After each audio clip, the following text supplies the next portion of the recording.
fond, tu vas être enregistré pour permettre aux personnes qui ne sont pas là de pouvoir au moins assister à cette belle réflexion pour l'interne, donc pour les membres de l'air. Donc, on y va. Donc, comme je vous disais, une activité qu'on veut inspirante et mobilisante. Donc, on va vous inviter à vous, et j'emploie ce mot de façon très légère, on va se lâcher lousse. On va se permettre de jaser puis de se ramener au point de départ. La rencontre d'aujourd'hui, donc vous nous voyez pour la première fois pour certaines, c'est le point de départ d'une démarche qu'on entreprend avec l'air. Est-ce que vous avez reçu un courriel qui parle de la démarche de planification stratégique? Juste en lever de main comme ça vous dit quelque chose? Parfait. Dans le fond, pour les prochains mois, merci. Yes.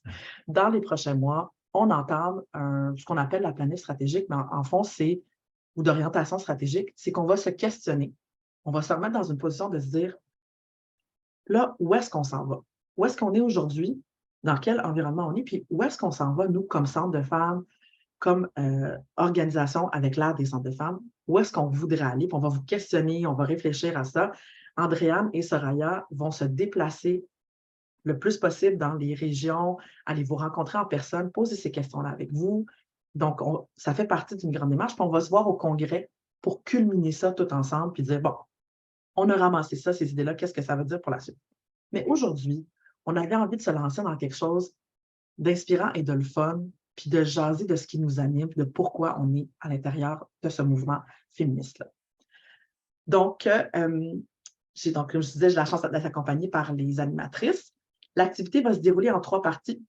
On va d'abord avoir un moment d'allocution avec Françoise David qui est avec nous aujourd'hui. Et on va ensuite avoir la chance d'aller en sous-groupe, réfléchir, créer. Je vous laisse les animatrices vous parler de ce qui va être fait. Puis, on va terminer en beauté avec une allocution de Manal Drissi pour nous repartir pour la suite craquée. Est-ce que vous êtes prêtes? Et je vous entends crier « Ah! » dans mes oreilles, telle la foule incroyable que vous êtes. On est quand même 79 personnes un vendredi matin. Je tiens à vous remercier d'être là. Et je souligne qu'il y a des personnes en ce moment qui sont malades et qui sont avec nous parce qu'elles se sont dit « Je ne veux pas manquer cet événement. » Incroyable. Historique. Non, c'est pas vrai.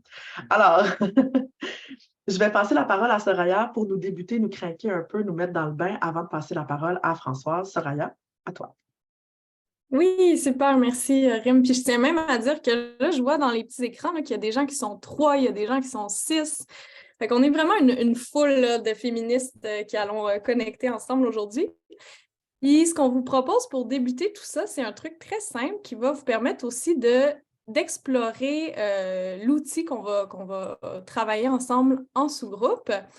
Donc, je vous partage mon écran. Vous voyez plusieurs images en ce moment? Super. Donc, ce que je vous demande, très simple, comme petit exercice pour briser la glace, quelle image parmi celles-ci représente le plus votre résistance féministe? Fait que ce que je vous invite à faire, c'est tout simplement donc de choisir une des images, puis de d'écrire votre lettre dans le chat. Donc, on va voir ça défiler, on va voir à quoi les gens s'identifient. Donc, je vous laisse peut-être une petite minute pour regarder ces belles images.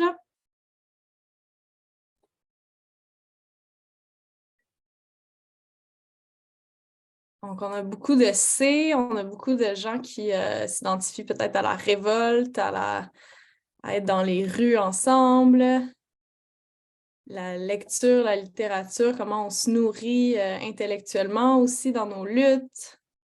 Est-ce que j'ai du feu? Est-ce que j'ai du feu? J'ai du B, la fleur qui pousse à travers le bitume. En feu, excellent. Est-ce qu'il y a quelqu'un, peut-être une ou deux personnes qui voudraient prendre la parole pour nous expliquer pourquoi elle a choisi cette image?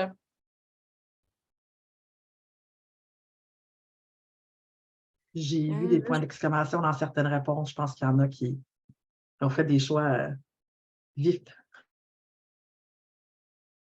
Je ne vois pas s'il y a quelqu'un qui a levé la main. Qui Peut-être voudrait juste nous briser la glace? partager. Sinon, je peux lire aussi. Donc, il y a Jessica dans le chat qui dit « B, aider la résilience de survivre, de briller même dans un milieu hostile et la joie et la communauté d'être ensemble. » On a L'une 2 qui est personnes, nécessaire Soraya, à si l'autre. jamais. OK. Oui, allez-y, Agnès. En fait, moi, j'ai choisi le B parce que quel que soit quel que soit, comment dire, ce que j'ai en face de moi, qui j'ai en face de moi, les épreuves que l'on subit en tant que femme, tout ça, ben, on va quand même s'en sortir. Moi, c'est vraiment la résilience, là, c'est vraiment ça. C'est la grande force de résilience, puis je pense que le mouvement nous l'a prouvé qu'on a une grande force de résilience parce qu'on a passé au travers des âges, on a quand même traversé des époques assez tumultueuses, assez souffrantes, mais on arrive toujours à s'en sortir. Il y a toujours quelque chose qui se passe qui fait que on arrive à s'épanouir comme cette fleur au milieu du bitume. Fait que c'est un peu ça. Merci. Voilà. Merci, Agnès. C'est ça.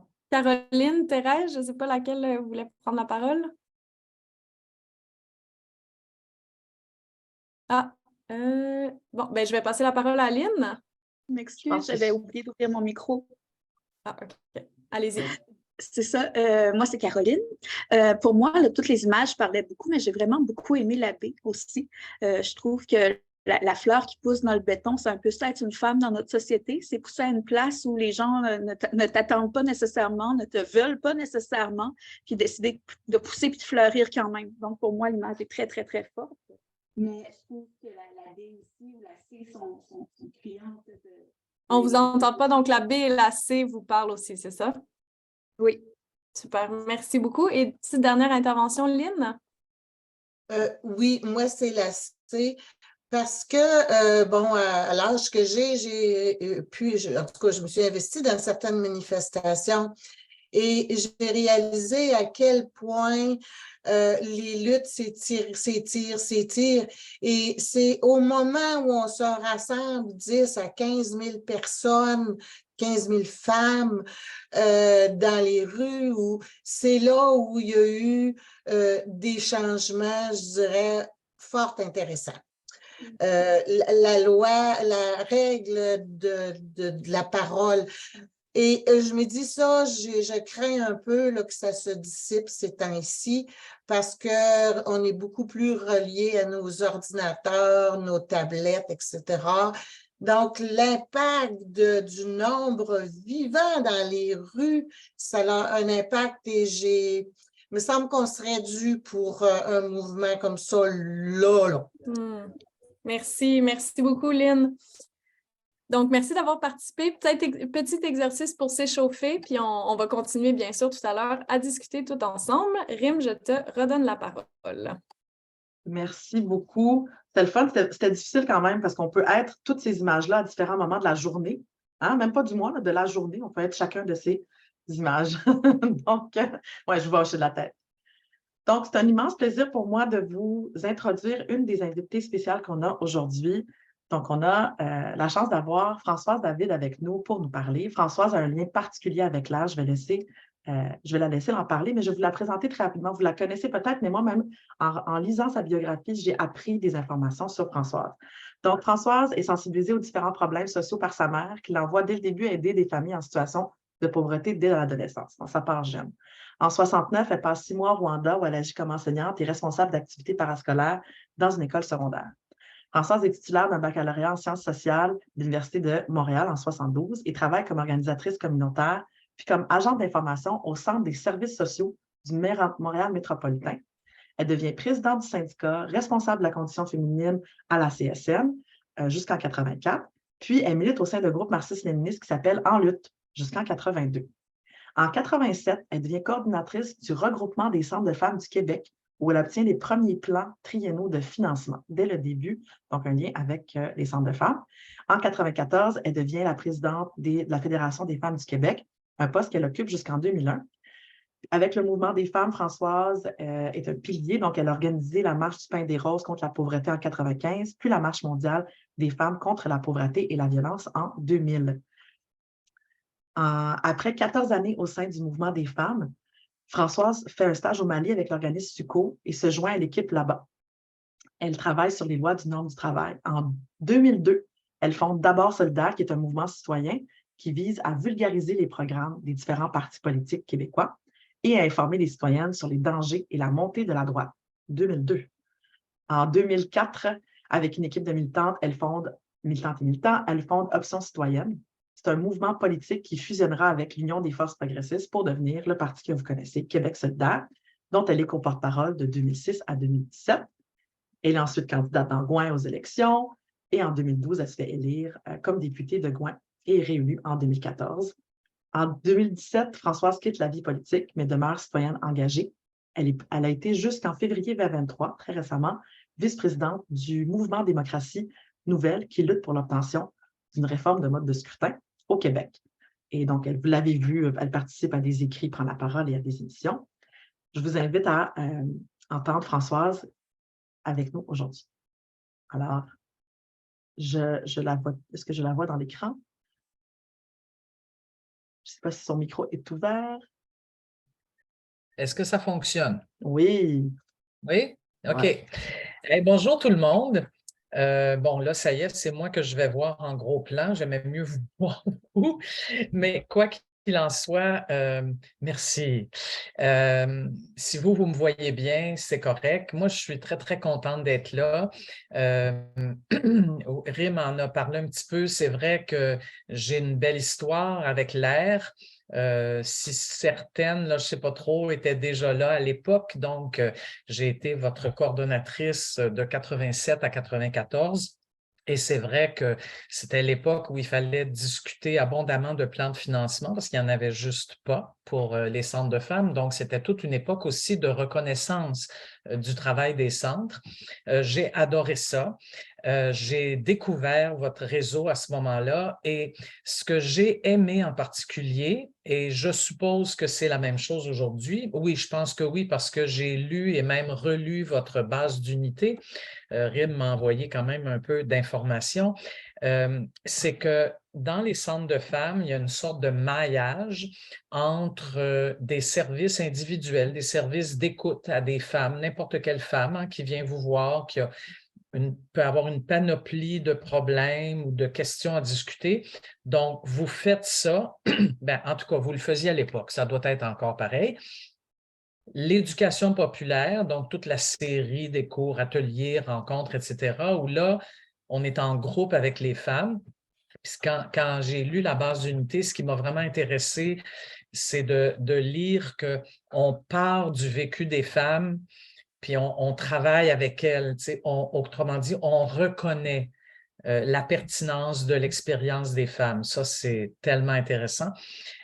Évidemment, le troisième rôle, et qui celui-là, bien sûr, me rejoignait particulièrement compte tenu de jusqu'en 87, ce que j'avais fait dans la vie, ben, c'était l'action collective. Et je pense que ça fait aussi encore aujourd'hui partie de votre mission. Donc, moi, je vous ai connu à ce moment-là. J'ai beaucoup aimé être là pendant 7 ans. Vous avez été, je vais y revenir plus tard, les centres de femmes, là, l'une des bases les plus solides des 2 marches, 95 et 2000. Moi, je savais que je pouvais compter sur vous. À ce moment-là, j'étais rendu à la FFQ, mais on se connaissait un peu quand même. Et donc, je vais y revenir à ça parce que c'est important. Dans tout ce rôle-là des centres de femmes, l'air, au moment où je suis arrivée, existait depuis pas si longtemps, mais tranquillement développait son rôle. Et bon, c'était donné comme rôle de développer des bases d'unité, développer des points de vue féministes communs à l'ensemble des centres de femmes. Évidemment, bon, toute la question du financement, c'est sûr. Soutenir les centres dans des difficultés, parce qu'il y en a, hein? C'est qu'est-ce que vous voulez, problème parfois, par exemple, entre travailleuses et conseils d'administration, c'est pas d'aujourd'hui, là. Alors, on avait développé tout ce rôle d'aider et de soutenir à ce niveau-là.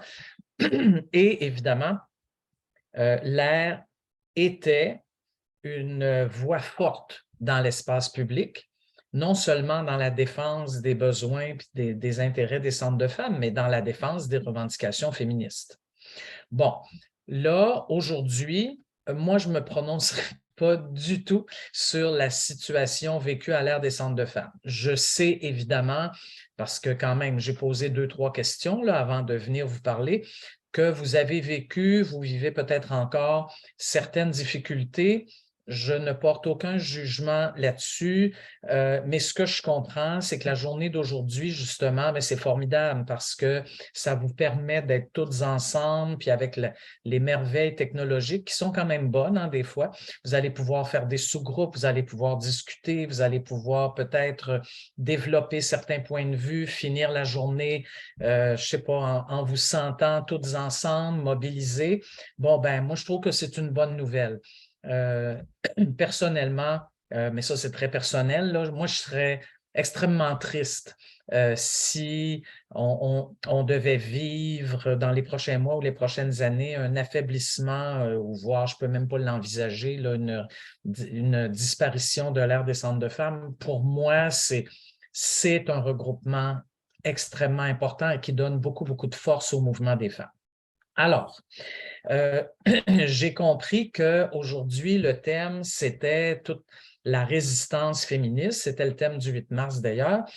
Alors, cette flamme-là de la résistance féministe, comment on fait pour la conserver ou peut-être la raviver dans certains cas? Je ne sais pas, c'est à vous de voir comment vous vous sentez. Ben, écoutez, je vais probablement pas vous dire des choses que vous ne savez pas, là, mais comme on m'a demandé de dire où j'en étais puis ce que je pensais, ben, je vais le faire.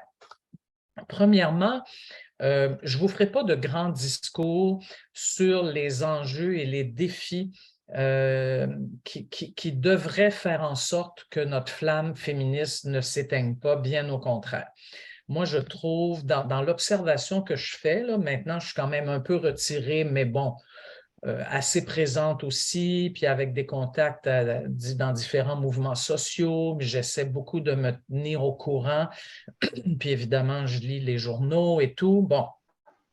Et la pandémie, je pense, a agi comme un révélateur pour beaucoup de gens de problèmes que peut-être vous et moi, on connaissait, mais qui n'était peut-être pas aussi criant dans l'esprit de la majorité de la population. Fait que s'il faut voir un impact positif, parce qu'il y en a eu plein de négatifs là, de cette pandémie, c'est peut-être celui de réveiller quelques consciences. Bon. Mais il y a quand même des défis importants. Je vais y aller en rafale parce qu'on m'a donné 20 minutes pour le total, alors il faut quand même que je respecte ça un peu. D'abord, premièrement, les inégalités économiques entre hommes et femmes ont diminué depuis 40 ans. C'est un fait. On n'est plus à 30 ou 35 d'écart, on est à 10 d'écart. Mais ce qui est extrêmement frappant, c'est que les femmes demeurent concentrées dans des milliers et des milliers d'emplois, que ce soit dans le secteur public ou dans le communautaire, ou même dans le secteur privé, des emplois où les femmes s'occupent des gens, n'importe quelle sorte de gens, de personnes. Et vraiment, les revenus ne sont pas les mêmes. Et je sais que dans certaines régions du Québec, c'est particulièrement criant. Des hommes qui gagnent 100 000 $ par année pendant que leur conjointe en gagne 40 000. Eux travaillent dans les ressources naturelles, elles travaillent dans les services sociaux communautaires de santé. Autrement dit, la pandémie a été quand même pour les infirmières, pour les enseignantes, pour les travailleuses en service de garde, pas encore assez pour le communautaire, je le sais, une sorte de révélateur qui a fait que même un gouvernement qui n'est pas particulièrement à gauche, comme celui de M. Legault, a été obligé de consentir certaines améliorations des conditions salariales parce que ça commençait à être scandaleux. Mais on est loin d'en avoir fini avec ça. Et je vous soumets que la négociation qui s'amorce dans le secteur public, je vous rappelle qu'on parle de 600 000 personnes, 75 % de femmes, on ne le répétera jamais assez. Il faudrait cesser de voir ces négociations comme un bras de fer entre syndicats et patronat.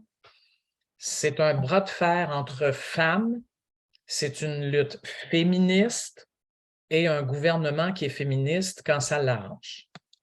Enfin, c'est mon opinion, mais vous m'invitez pour dire ce que je pense, fait que je vais le faire. Donc, je pense qu'on n'en a pas fini avec cette bataille qui consiste à reconnaître une fois pour toutes ça va prendre un certain temps encore, je pense, la valeur du travail des femmes.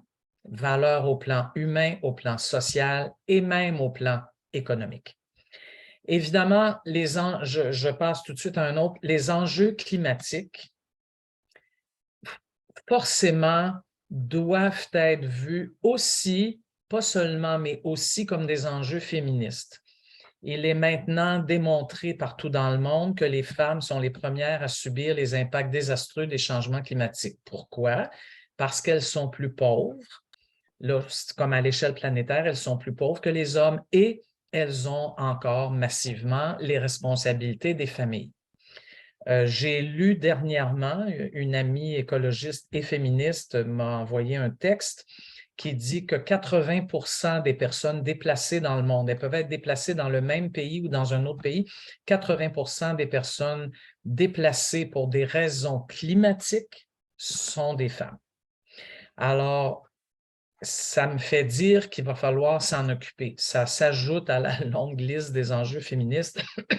Et ça, à mon époque, c'est sûr qu'on n'en parlait à peu près pas.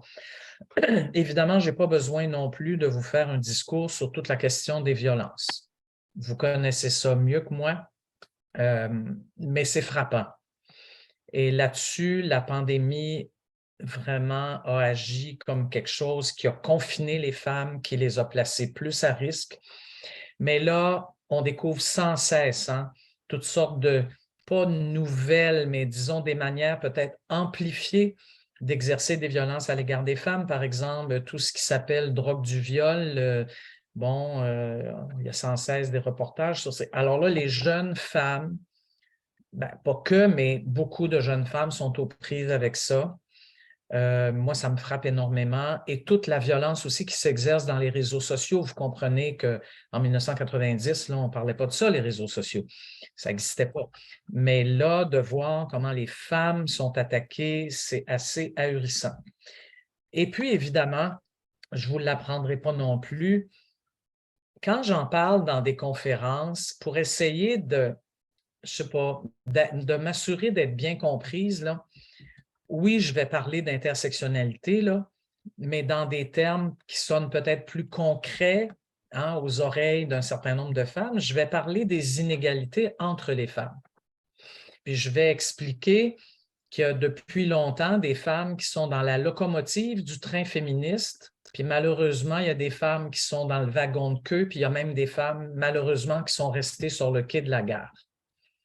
Bon, ce n'est pas un langage universitaire, là, mais c'est pour essayer de faire comprendre et de comprendre entre nous qu'il y a des femmes qui, pour toutes sortes de raisons, la couleur de leur peau, leur âge, leur situation sociale, leur origine, la mienne, par exemple, dans un milieu assez aisé, vivent des choses, oui, comme femmes, en ont vécu comme femmes. On n'est pas exempt d'avoir vécu des discriminations et des violences, mais évidemment, on a peut-être plus de ressources, capacités, réseaux, etc., pour affronter tout ça que si on est une femme autochtone, on est une femme racisée, on est une femme qui vit une discrimination en fonction du genre ou d'un handicap, ou on est une femme aînée, seule et pauvre. Tout ça m'apparaît à moi, en tout cas, tellement évident.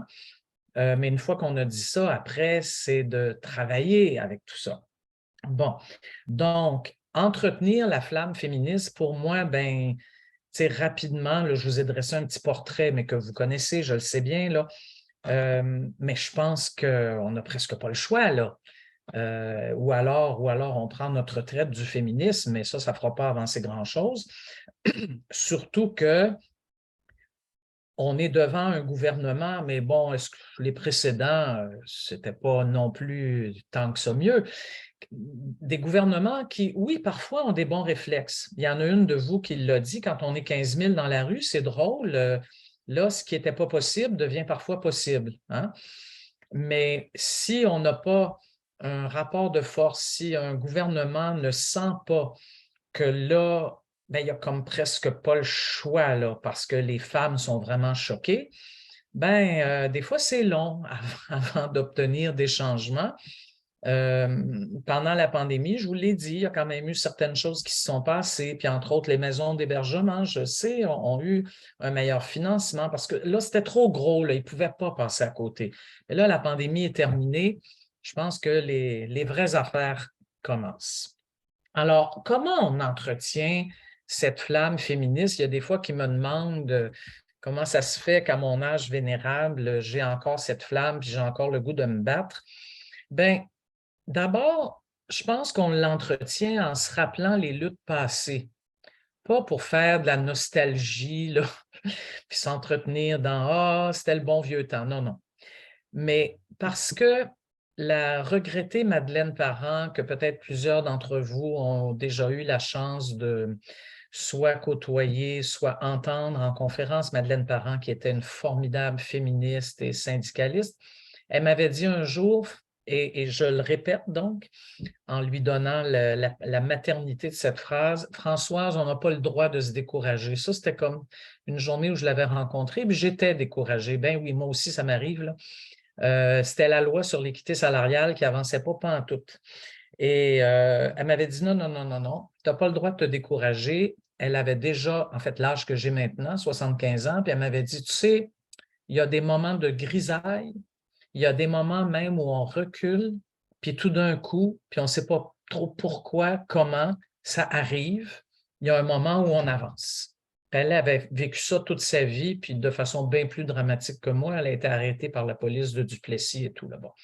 Alors, il faut se rappeler ça. Il faut se rappeler qu'il y a des moments où on a gagné et essayer de regarder pourquoi on a gagné, qu'est-ce qui a favorisé le fait qu'on gagne, parce que des fois, ça peut donner des idées pour la suite. C'est ça qui est le fun.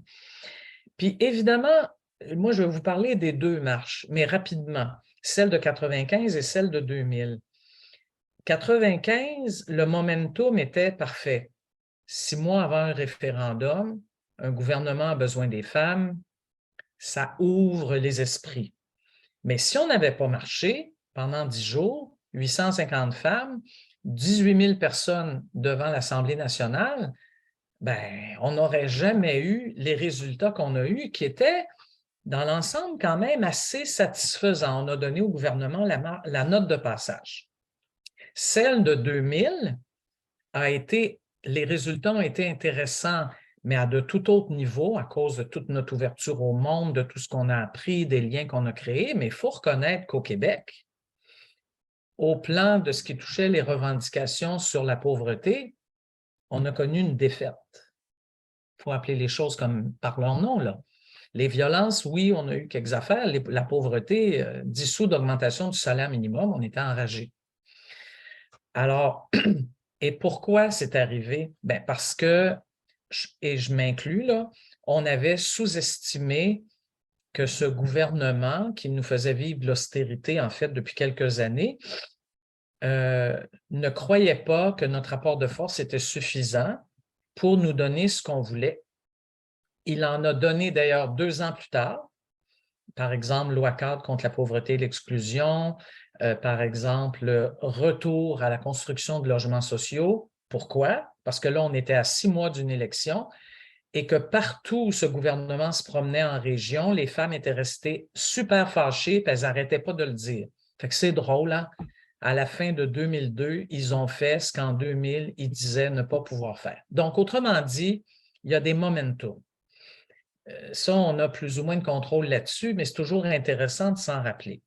Deuxièmement, bien, c'est sûr qu'on a, dans l'organisation de 95 et 2000, bien, on a travaillé toutes ensemble, puis 2000, c'était encore plus frappant, on travaillait avec des femmes de toutes sortes de pays, là. On l'apprenait, hein. D'ailleurs, ça a été vitesse grand V, on a tout appris. On a appris, entre autres, à débattre de sujets difficiles où il fallait arriver à s'entendre parce que sinon, il n'y en aurait pas de marche mondiale.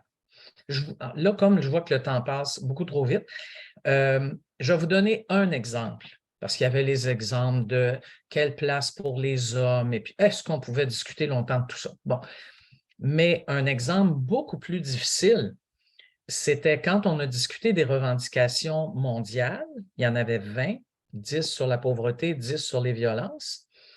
Nous, féministes du Nord, avions inclus les Européennes, les Canadiennes, les Québécoises, 2 questions, hein? Le droit au libre choix pour l'avortement et deuxièmement, tous les droits relatifs, à l'époque, on parlait des droits des lesbiennes. Je ne me souviens plus comment on l'avait formulé exactement, mais en fait, c'était le droit de vivre ton orientation sexuelle en toute liberté. Mais là, il y a eu des femmes de pays, entre autres, Afrique du Nord, Sud-Est asiatique, qui nous ont dit, nous, là, si on présente un texte comme ça à la population, puis le gouvernement va le savoir en l'espace de 2 minutes, nous, ils font fermer nos locaux, c'est terminé, on n'a plus le droit à la parole, on n'existe plus. Vous imaginez le dilemme? Alors, je ne sais pas par quel miracle on y est arrivé. Ben, en fait, il n'y a pas de miracle. On s'est assise. Tu sais, les soirées que tu passes à t'asseoir en dehors de la réunion. On s'est assise. D'un côté, moi j'allais dans les deux, là, avec les femmes de pays qui nous disaient, regardez, là, ce n'est pas moi personnellement qui n'est pas d'accord, mais si je fais ça, il n'y a pas de marche chez nous. Et de l'autre côté, certaines Européennes, qui n'étaient pas simples non plus, qui disaient, s'il n'y a pas ça, nous, on n'est pas là. Ça ne fait pas une grosse marche mondiale, ça.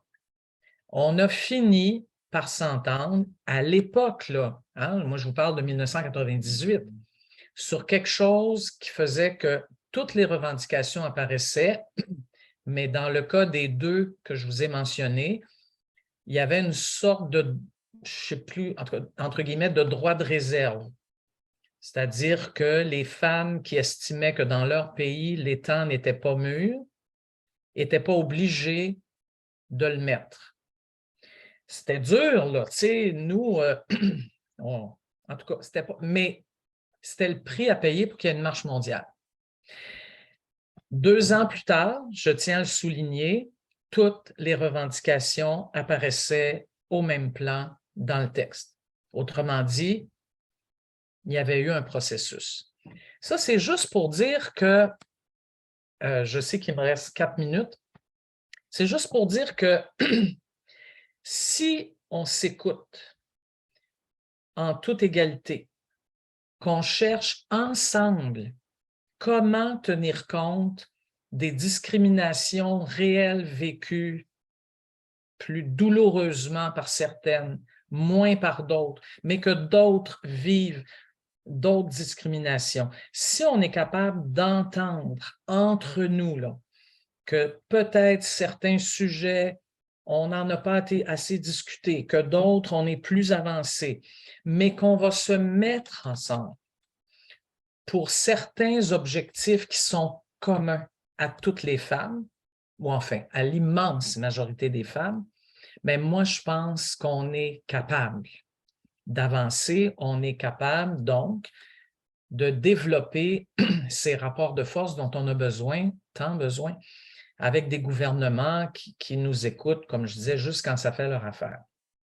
Et là, je voulais vous faire tout un grand speech que je ne ferai pas parce que je manque de temps, sur le fait qu'il y a toute une diversité à toutes sortes de niveaux dans le mouvement des femmes en ce moment.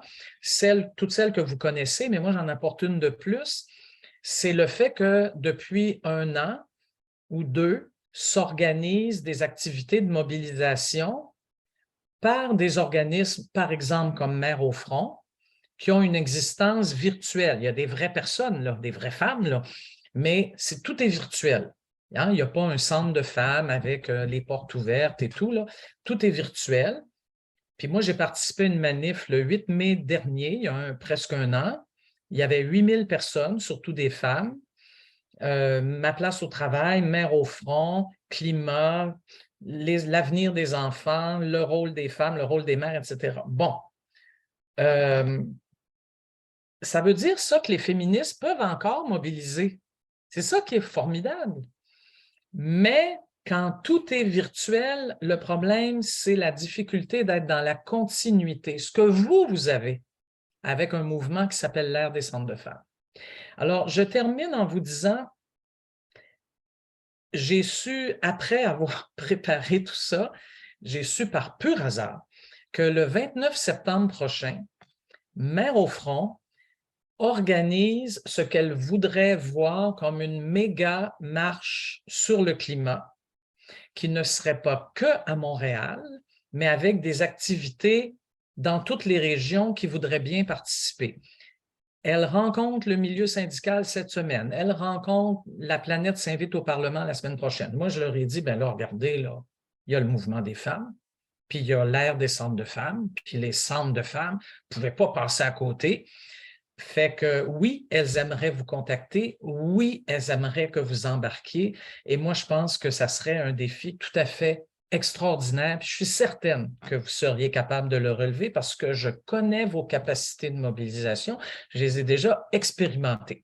Merci beaucoup. Je n'ai pas dit tout ce que je voulais, mais en tout cas, j'espère que j'en ai dit assez pour raviver une flamme féministe chez celle peut-être qui est un petit peu fatiguée, puis je comprendrais ça pas mal parce que vous en faites beaucoup, beaucoup pour les femmes au quotidien. Merci. Merci, Françoise. Sincèrement, là, il y a plein de petits picots là, que tu vas voir, mais entends-les vocalement, les applaudissements et les cris d'enthousiasme.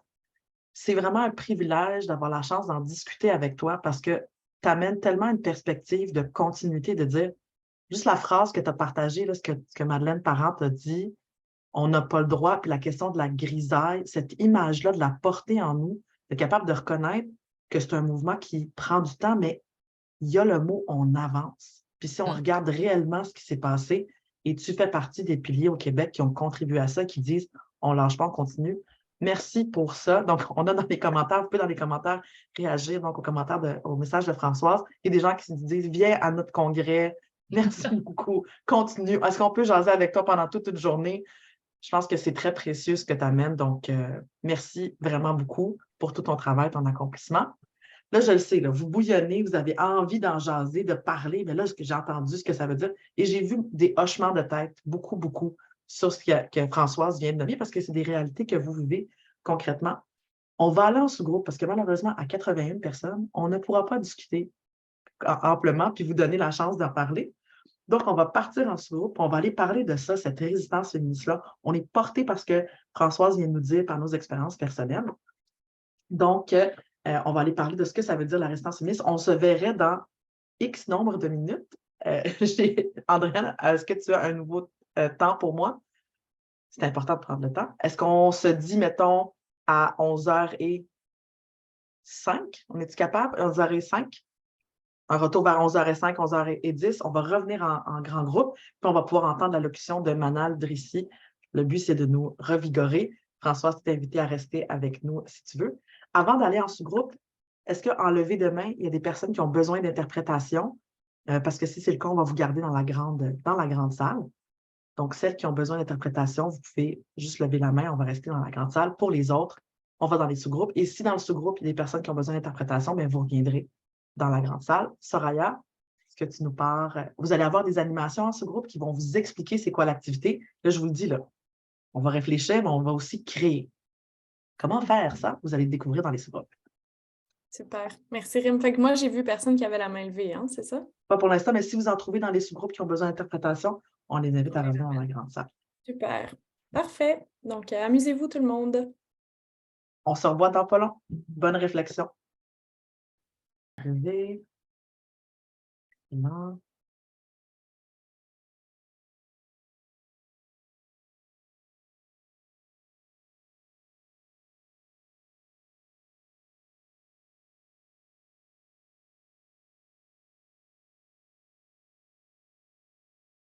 Et voilà, les groupes nous reviennent dans la grande salle. Bonjour, mesdames. M'entendez-vous toujours? Des fois, quand on revient, le son ça marche. Super. Il est possible que je sois allée voir vos créations, que j'ai entendu parler de vos réflexions, puis déjà en partant, très excitant. Donc, merci d'avoir pris part à ce moment-là. Je le sais que vous auriez voulu plus de temps et je sais qu'on aurait aimé être autour d'un café et jaser réellement, puis d'écrire virtuellement ces moments-là, de l'écrire, en personne. On va prendre un petit moment avant de passer la parole à Manal, qui va me terminer ça en beauté, On va aller regarder qu'est-ce que vous avez fait, qu'est-ce que vous avez dit, si vous avez la chance de le faire de façon créative. Sinon, j'inviterai les personnes qui animaient vos ateliers quand je vais présenter ce que vous avez dit. Donc, nous ramener ce qui est ressorti. Là. Je sais que ça a soulevé des passions. Alors, je partage.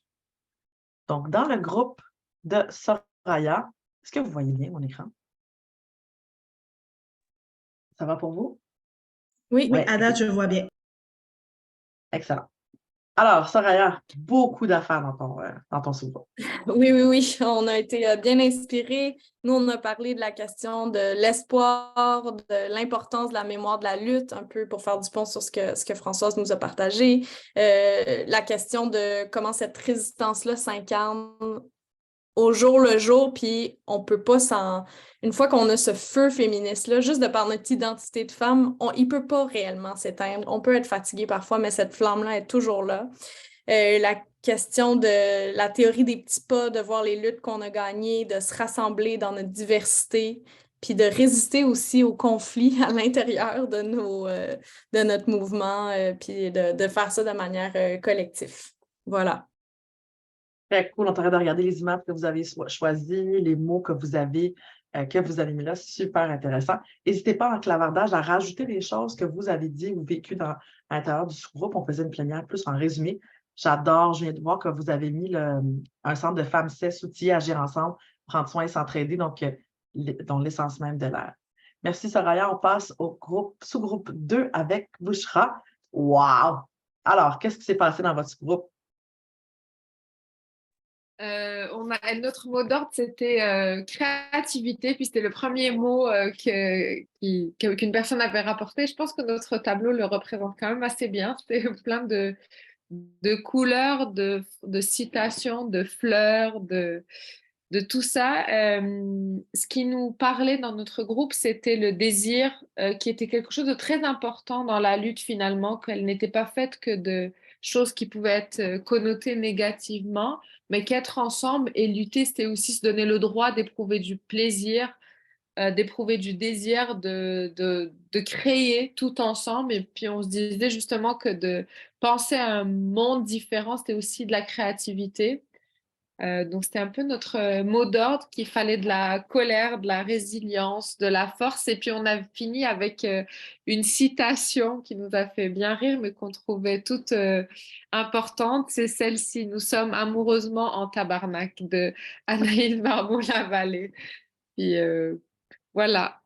Merci Je vois que Soraya adore. C'est ça, ça m'a sauté aux yeux quand j'ai vu celle-là, puis j'ai vu aussi le mot « on est d'une joyeuse colère ».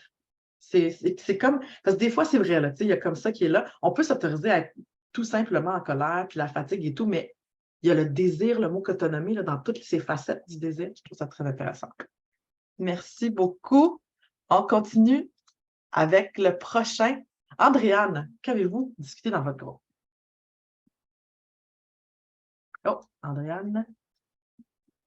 Excusez, je ne trouvais plus mon micro. Oui, bien nous, en fait, on n'a pas eu l'occasion de créer visuellement. On s'est donné la permission de le faire à un autre moment. Mais on a parlé de beaucoup de choses. Il y a beaucoup d'émotions dans l'air. C'était un beau partage. Je pense qu'on est vraiment allé explorer c'était quoi les racines, dans le fond, qui nous amenaient à être dans le mouvement des féministes. Et de se rappeler, oui, en effet, que c'est sur le long terme que l'indignation, ben, elle peut connaître des essoufflements, mais qu'elle reste aussi présente.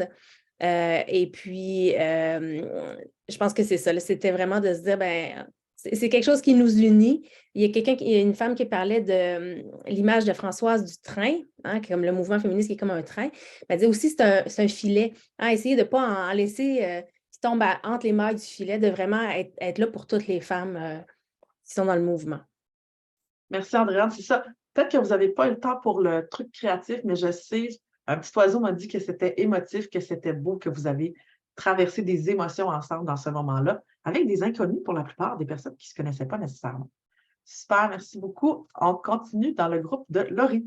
Qu'est-ce qui s'est passé dans votre groupe? Oui, alors excusez, j'ai pas ma caméra, mais c'est vraiment trop problématique, mon vieil ordi. Dans notre groupe, c'était intéressant. Je voyais comme deux choses qui étaient un peu en balance en permanence. On peut le voir avec les post-it comme cessons d'être dans la négociation, révoltons-nous. Donc quelque chose de très explosif, il y a le goût d'être tannante. Et en même temps, il y avait toute cette idée qu'on ne peut pas être tout le temps des superwomen, et qu'il faut prendre soin de soi aussi. Donc, on sentait quand même aussi une fatigue et aussi cette fatigue de se dire, ben, rien que quand on prend la parole, on est déjà en train de résister. Déjà, ça, c'est quelque chose. On en est encore là aussi. J'entendais en filigrane, disons, des conversations aussi, je pense, à l'intérieur du réseau, respecter les différences, puis les différents besoins, peut-être prendre le temps aussi pour justement que ce train féministe laisse pas personne sur le quai. Alors, c'était bien intéressant. Merci. Ben oui, puis résister, c'est avoir le droit de se donner des breaks des fois, puis de se laisser vivre. Merci beaucoup, Laurie. On poursuit avec Camille. Camille Esther. Qu'est-ce qui s'est passé dans votre groupe? Oui, donc moi, j'ai eu un excellent groupe, en fait. J'ai vraiment apprécié. On a beaucoup apprécié aussi, on a beaucoup nommé l'importance de la diversité intergénérationnelle, de l'expérience de ces femmes. Donc, c'était vraiment intéressant.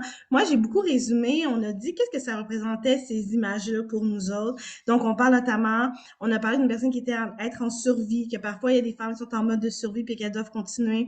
On a l'image, notamment, de la personne qui voit un arbre pousser. Puis, qu'est-ce que je trouvais ça impertinent, c'est qu'elle disait c'est qu'on est féministe sans le savoir ou des fois on n'a pas le choix d'être féministe et comme on dit, tu sais, on fermera pas notre gueule, tu sais, on fermera pas sa gueule parce que justement, ça peut être cru, ça peut être vrai, mais on doit le dire parce que sinon, il y a toujours des dynamiques de pouvoir qui remettent en question nos droits. On parle notamment du rapprochement des autres et qu'est-ce qui est intéressant, c'est que oui, on parle du droit des femmes côté économique, politique, mais plus dans une micro, pas nécessairement dans une micro, mais plus personnelle à nous, nos relations saines avec les femmes. Tu sais, c'est d'avoir des relations saines l'une et l'autre. Est-ce que je me sens bien quand je suis avec cette femme-là? Est-ce qu'on est capable de se soutenir entre nous, moi personnellement, dans ma vie de tous les jours? Et donc, on a parlé de ça et je trouvais ça aussi pertinent, oui, de se tenir debout. On parle de diversité, solidarité et on a eu une des dernières interventions qui a discuté notamment de comment on se discute entre nous dans le mouvement. Donc, est-ce qu'on veut avoir absolument raison ou on est prêt à évoluer, même si ça en remet en question des pensées, des fois qui peut-être n'étaient pas correctes auparavant, des fois qui sont correctes. Est-ce qu'on est prêt à évoluer puis être confortable avec l'inconfortable? Vu qu'il y a plusieurs vagues, qu'il y a plusieurs aussi enjeux qui s'en viennent dans les milieux féministes. Donc, merci beaucoup aux participants. C'était vraiment super et j'ai beaucoup apprécié d'animer cette séance. Merci, Camille. C'est fou, le féministe sans le savoir, féministe sans le vouloir, c'est revenu à quelques tableaux que je vois. Je trouve ça intéressant comme filon de dire, par notre existence, là, ça le fait, là, on vit dans ces espaces-là comme un principe de résistance. Dans le groupe de Stéphanie, qu'est-ce qui s'est passé avec vous? Oui, alors chez nous, c'est ça, nous, on a justement tout mis le temps à discuter. Il y avait vraiment beaucoup d'intérêt à partager. Puis comme disait une des participantes, elles ont hâte de se retrouver puis de participer. Donc, pour moi, c'était vraiment intéressant d'entendre cette volonté de partager. Ce qui est ressorti beaucoup, c'était l'idée de rester à l'affût, informé. À la toute fin, on parlait aussi d'être à l'affût de l'antiféminisme qui peut monter également, mais c'est ça, l'idée de rester à l'affût, être informé, l'idée aussi, comme j'ai entendu tout à l'heure, de la discussion intergénérationnelle qui peut être super riche aussi pour la transmission des luttes, de l'historique, des connaissances. Et puis aussi, l'idée de ne pas se décourager, là, cette phrase-là, je pense qu'elle était importante pour toutes. Puis l'idée de se rassembler, être ensemble, et puis de rester indigné aussi. Là, on a parlé d'indignation. Et puis finalement, j'ai pris différentes notes. Il y avait aussi l'idée d'un militantisme qui peut se faire de différentes façons, notamment par l'art aussi. Donc, c'est ça, il y avait tout plein de réactions super intéressantes dans le groupe parmi nous ici. Merci Stéphanie. Moi, je me suis fait un mini sous-groupe à moi-même, puis j'ai mis dessus « ça va faire ». Alors, je voulais partager, c'est tout. C'est comme ça que je la sens, ma résistance féministe. Là, ça va faire. Alors, on arrive. Merci beaucoup d'avoir pris le temps. Là, je sais que c'est un tout petit moment, mais ça nous sort de notre quotidien. Là, puis ça nous permet de jaser entre nous. J'ai vraiment, ça me fait vraiment plaisir d'annoncer la prochaine invitée. Vous saviez quand vous êtes arrivé, c'était Manal, puis je suis sûre que ça fait partie de la décision de venir ici d'avoir Manal avec nous. Donc, je vais vous la présenter brièvement. Manal, c'est une Montréalaise d'origine marocaine qui a étudié en communication à l'Université d'Ottawa avant de se lancer à la pige dans le milieu de la rédaction et depuis cheminer, vous l'avez sûrement entendu, à la radio et à la télévision. Depuis 2015, elle s'est taillée une place de choix sur le web et dans les médias traditionnels en livrant des chroniques sur différents enjeux de la société. On a pu l'entendre et lire, vous avez peut-être entendu, donc plus on est de fou, plus on lit, Gravel le matin, La soirée est encore jeune, au Journal Métro, dans Châtelaine, dans la presse, et on la trouve actuellement comme chroniqueuse au micro de Tout peut arriver, une fois par mois dans le magazine Elle Québec. Manal, tu nous clôt ce moment-là de résistance. J'ai bien hâte que tu nous en parles. Donc, pour toi, ce que ça veut dire, voilà. À toi la patate. Merci. Merci, Rim. Allô tout le monde. Merci, merci de m'accueillir dans votre matinée. Je vous ai écouté depuis le début. Je sais que je n'étais pas obligée d'être là, mais ça m'intéressait. Fait que j'ai écouté Françoise et j'ai vu les discussions de vos rencontres. Quand Rim m'a invitée, j'ai dit oui, mais j'avais aucune idée de quoi j'allais vous parler. Elle m'a dit que le thème de la rencontre, ça allait être la façon dont vous vivez la résistance féministe.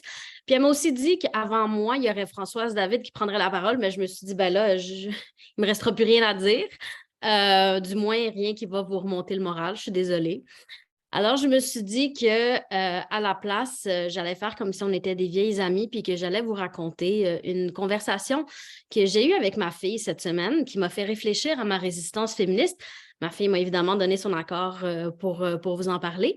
Donc, elle est en 3e année, elle vient d'avoir 9 ans, puis elle m'a raconté qu'elle avait été obligée de nettoyer les tables à la cafétéria pendant la récréation du dîner pour une raison qu'elle jugeait injuste, puis elle ne savait pas quoi faire avec ça. Donc, elle me raconte qu'au dîner, il y a un élève qui a échappé son cabaret et ma fille se lève pour aller l'aider à ramasser ses choses, mais se fait réprimander par une surveillante de dîner qui a la réputation d'être assez sévère auprès des élèves. Donc, elle se fait réprimander pour avoir défié la consigne de rester assise pendant le dîner.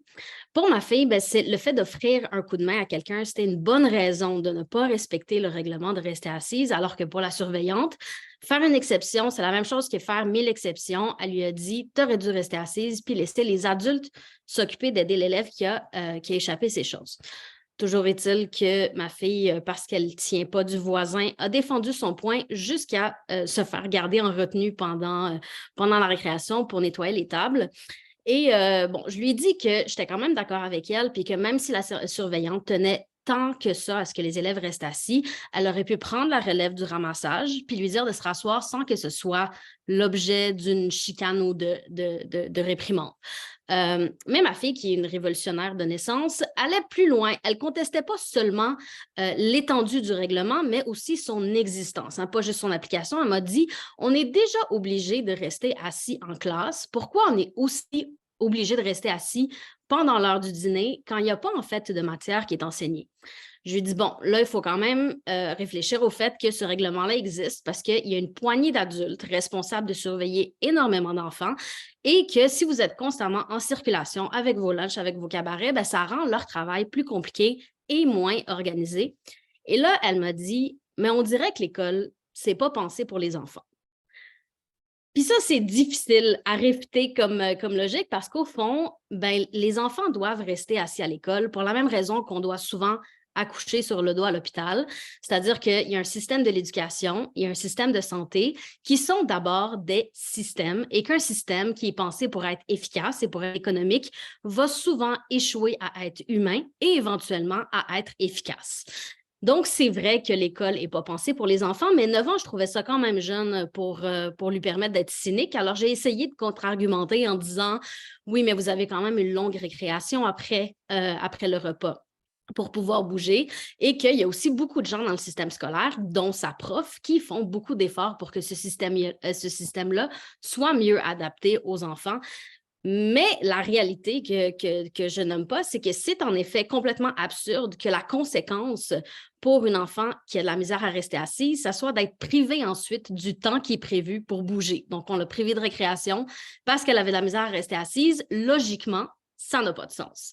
Mais pourtant, Quand on y réfléchit, en théorie, la surveillante, elle a agi comme le bras compétent d'un système qui est efficace.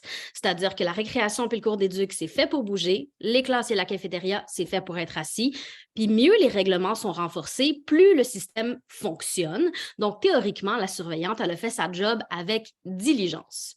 Mais ma fille trouvait que le système était mal foutu, puis moi, je me demandais comment gérer cette situation-là comme une mère qui n'a pas pris 2 edibles 1 heure avant cette conversation.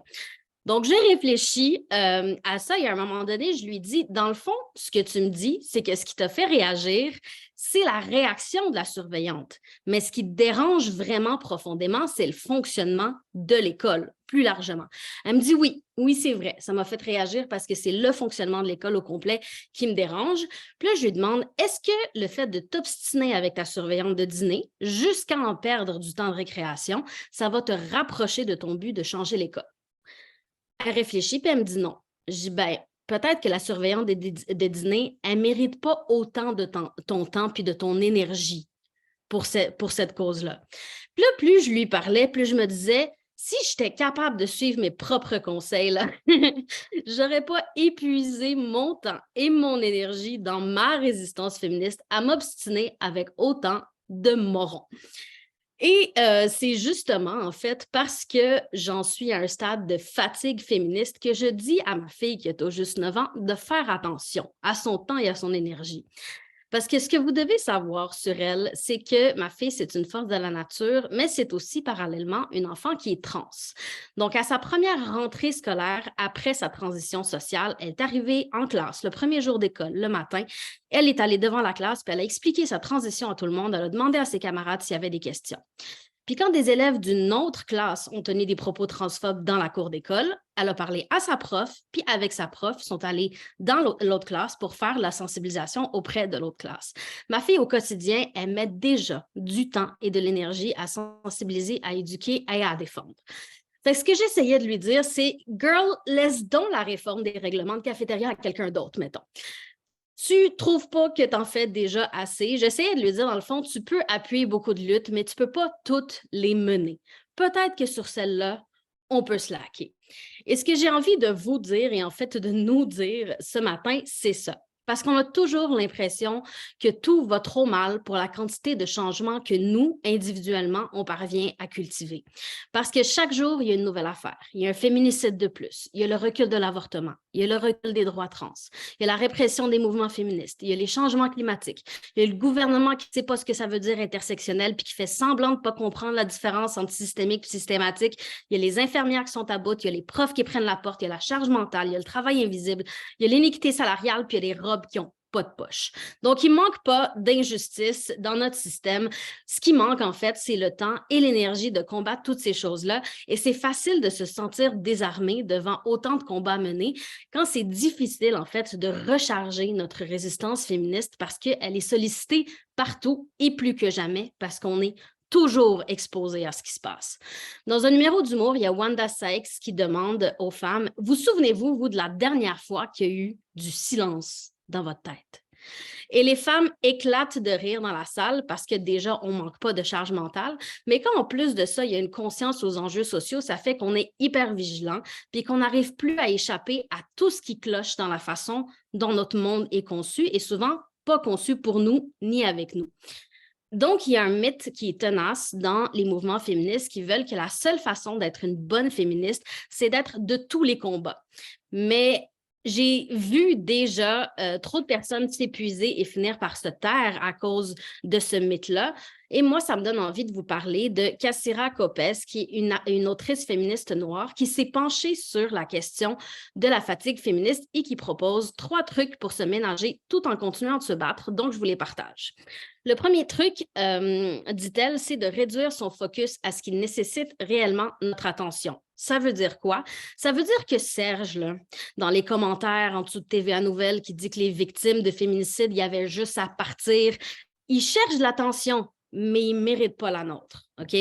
Par contre, ta tante qui dit exactement la même chose au brunch de Pâques, ça peut être utile d'intervenir parce que tu as la possibilité d'impacter directement et positivement ta communauté.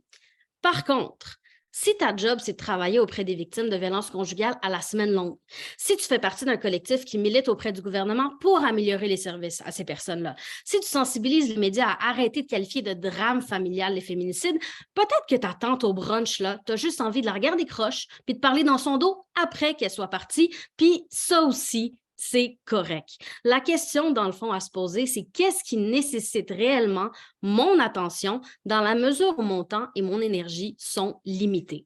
Ce qu'elle dit, c'est que chacun de nous a une sphère d'influence dans laquelle notre parole est le plus importante. Prenez la parole quand c'est nécessaire, puis que vous avez un pouvoir de changement. Sinon, parfois, il faut laisser aller. Donc, ça, c'est le premier truc. Le deuxième truc duquel elle parle, c'est de s'impliquer d'une manière qui sert le mouvement. Et il y a une phrase en anglais que j'aime beaucoup qui encapsule parfaitement ça, c'est « Think global, act local ». Donc, la réflexion doit être globale, mais l'action doit être locale. La situation des femmes ou des communautés marginalisées aux États-Unis ou en Iran ou ailleurs dans le monde, bien sûr que ça va nous affecter, bien sûr qu'on peut s'informer sur la question, qu'on peut amplifier les voix qui parlent de ça, mais notre implication est plus efficace à l'échelle locale au sein de nos communautés. Et donc, c'est la meilleure façon de servir le mouvement. Et le troisième truc dont elle parle, c'est de faire la paix avec ce qu'elle appelle notre perpétuelle ignorance. Parce que personne est outillé pour mener tous les combats. Moi, comme personne cisgenre, je peux apprendre à être une meilleure alliée pour les personnes transgenres.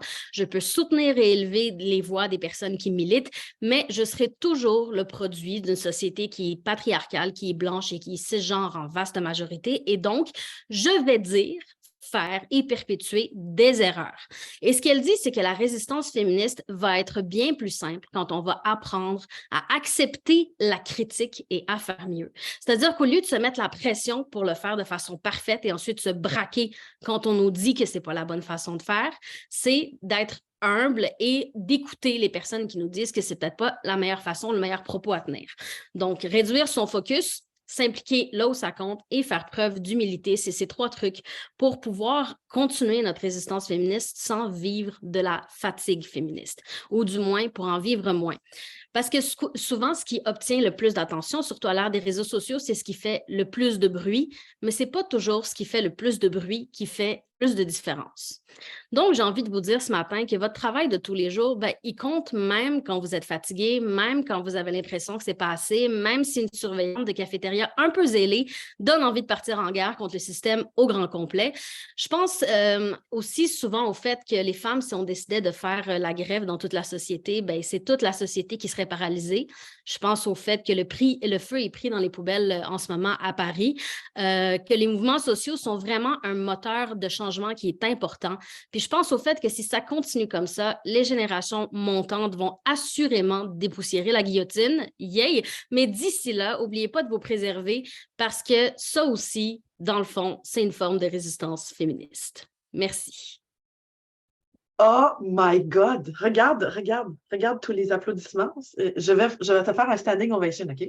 Je vais me stander et je vais te ovation. Maintenant, je braille.